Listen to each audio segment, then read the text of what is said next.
Am ვიდეოში ჩვენ ვისაუბრებთ მშობელთა მოხალისეობაზე სკოლაში. მოსწავლეთა მშობლები ქმნიან განსხვავებას. მათ აქვთ განსხვავებული რესურსები, შესაძლებლობები, განათლება, უნარები, სანაცნობოწლე და გავლენებიც კი.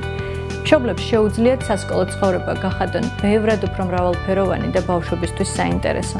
თავად ჩაატარონ გაკვეთილები, მოიწვიონ საინტერესო ადამიანები, მოიზიდონ ფინანსები სასკოლო საჭიროებებისთვის, დაეხმარონ შვილებს და მათ თანაკლასელებს სხვადასხვა საჭიროებო საკითხების გადაწყვეტაში, რაც თავარია დაანახონ კავშირი რეალურ და სასკოლო ცხოვრებას შორის და იმეგობრონ შვილებთან და მათ სასკოლო საზოგადოებასთან, რაც ბავშვებს უფრო ბედნიერს გახდის. მიუხედავად ასეთი სარგებლისა, პედაგოგები და სკოლის დირექტორები ხშირად ამბობენ, რომ მათ უჭირთ მშობლების დაინტერესება ჩაერთვან მოხალისეობრივ პროგრამებში. ხოლო მშობლები გეტყვიან, რომ სკოლაში არ არის გარემო, სადაც მათ სიხარულით ელოდებიან და მათ რესურსს ბავშვების კეთილდღეობისთვის გამოიყენებენ.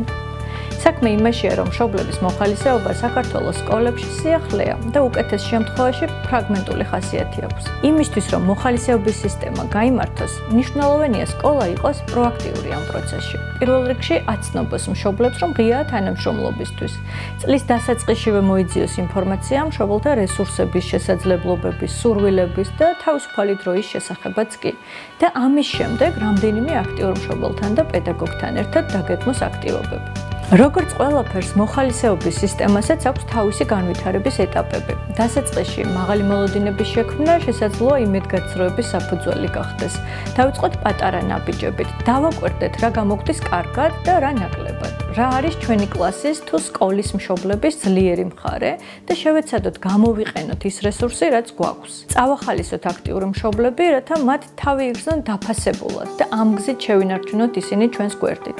მომდევნო ეტაპზე კი ვიზრუნოთ მოხალისეთა რაოდენობის გაზრდაზე. უნდა გვახსოვდეს, რომ მოხალისეობა მუდმივი არ არის, ასევე მათ მუდმივად სჭირდებათ მუხტი და ადვილი საქმე ეს არ არის. თუმცა, თუ მშობლები ხედავენ, რომ სკოლის თანამშრომლებისთვის მნიშვნელოვანი არ არის მათი გაწეული ძალის ხმევა, ისინი ნაკლებად მოტივირებული არიან ხოლმე და პირიქით. რა უნდა ვქნათ, თუ ჩვენი შვილის სკოლას არ აქვს ინტერესი გაზარდოს მშობელთა მოხალისეობა, მაგრამ ჩვენ ძალიან გვინდა რომ ჩავერთოთ ამ პროცესში. ორი გზა გვაქვს. პირველი, დავგეგმოთ მოხალისეობრივი აქტივობები სკოლისგან თავისუფალ დროს, მაგალითად მოვაწყოთ კლასის ერთობლივი ოჯახური პიკნიკები, გასვლითი ღონისძიებები, კულტურული საღამოები, დისკუსიები. შევეცადოთ ვიყოთ ჩვენი შვილების კლასის მხარდამჭერები და მეგობრები. და მეორე, დავარწმუნოთ მასწავლებლები და დირექცია, თუ რამდენი სიკეთის მოტანა შეგვიძლია ბავშვებისა და მთლიანად სკოლისთვის.